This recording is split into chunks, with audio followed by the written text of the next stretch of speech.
वाल्मिक कराडसह आरोपींची बँक खाती गोठवली। आज कराड शरण येण्याची शक्यता। सूत्रांची माहिती तर सीआयडीच्या 9 पथकांकडून तपास सुरू।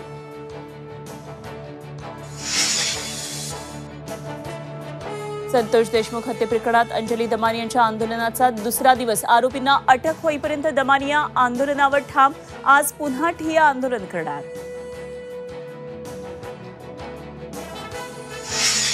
घरासमोर बसलेल्या चौघांवर कुऱ्हाडीनं हल्ला। रॉकेट टाकून जाळण्याचाही प्रयत्न।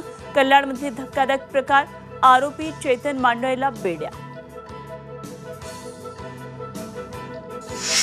अवकाळी पावसानं पिकांचं मोठं नुकसान। 3 जिल्ह्यात 2600 हेक्टरवरील पिकांचं नुकसान। जळगाव जिल्ह्यात सर्वाधिक नुकसानीची नोंद।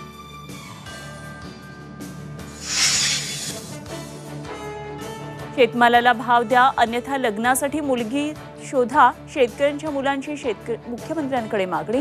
लग्न जमत नसल्यानं झळकावले बॅनर।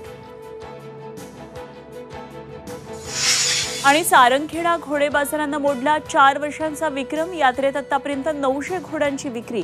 घोडे बाजारात 4 कोटींची उलाढाल।